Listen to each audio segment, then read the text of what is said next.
Hello everyone, I am Cameron Emmanuel Burns reporting for FinTech Futures here in London for our Sibos series, and I'm delighted to say that I'm joined by Craig Ramsey, Head of Real-Time Payments at ACI Worldwide. Hi there Craig, how are you? Hello Cameron. First off, could you just give us a little introduction about yourself and your role? Certainly, I work at ACI Worldwide. We're a payment solution provider to the banking industry and merchants and billers. My particular role is as Head of Real-Time Payments in our account-to-account space. Perfect, and so yes, you mentioned so ACI seems to be leading the way when it comes to driving real-time payments forward. Can you tell us a bit about some of the most exciting developments that you have going? Well, real-time payments are a great new adoption method across the world for paying money faster. And we at ACI have been looking at that industry for over 20 years now, and I'm pleased to say we have developed a leadership position in it. But not just as a solution provider to banks and merchants that need to process and take real-time payments, instant payments, but we're also providing data into the industry. We do a lot of research on real-time payments, and this year and the last few years we've launched our Prime Time for Real-Time report, which looks across multiple markets around the world to see how adoption rates have been growing in different countries, what use cases have been particularly prevalent in different countries, and what's causing real-time payments to be the storm that it is. If I look across the world right now, where we're seeing the most innovation is out of Asia and also out of the merchant community, the retail community around the world, who are now looking to take instant payments. So I was going to say, where is that current growth in real-time payments happening? And you mentioned Asia there. Can you give a bit more detail into that, please? Certainly, the Asia-Pacific region generally is definitely a leader in real-time instant payments globally. A lot of the rest of the world looks at that for the new inventions, the new innovations that come out of that industry, out of that region. Elsewhere in the world, we see Brazil and China and India as three of the largest using countries of real-time payments. But actually it's when you look a little deeper and look at how many payments are being initiated and used by individuals and merchants per head of capita, do we realise that Asia is amongst the leaders in the world of seeing the adoption of real-time payments. That's great. And so why do you think real-time payments are so important to governments? Well, time is money. It's as simple as that. And if we can move money faster, everyone benefits. Now, it's not just about moving money faster. We're also seeing that the economic benefits are driven by the change in the liquidity profile of an instant payment versus a traditional payment. So very simply, the money's moved faster, you can access it faster, and you can reuse it faster. And if you're a retailer, for example, you're able to manage your stock levels very differently if you have instant payments versus having to use payments that take sometimes days to settle. So the governments are interested in really two ways.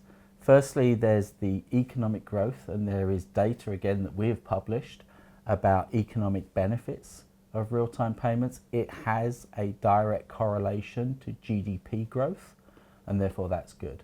And quite simply, economies and governments want to promote as much GDP as they can get. Absolutely. And so why should communities care, do you think?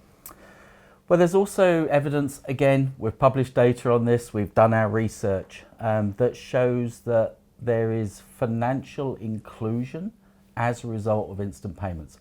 Very simply, we look at different markets and we see more of the female population being able to participate in financial transactions directly as a result of instant payments being available to them. We see more users, consumers, small businesses. If you think about India and street sellers, they're able to use instant payments rather than cash or credit card, neither of which they really want to take. So we're seeing benefits there.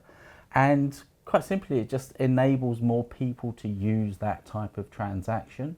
And we're seeing benefits to the female population. We're seeing the young being able to save more. The gig economy in which we work so much nowadays, they're able to take their spare money, move it instantly into a savings account. That's great. But I'm wondering, what are some of the biggest challenges facing the space right now? I'd really call out two things. There's obviously the fraud conversation. There is always a fraud conversation around any payment type. But I think it's important to point out that within an instant payment, we have the technology to make instant payments the safest payment type of all. The artificial intelligence that we're using within securing the instant payments that we support our customers with is making a true benefit and is reducing the risk profile of those payments and helping protect the customers which we're trying to serve. The second challenge, though, is digital inclusion.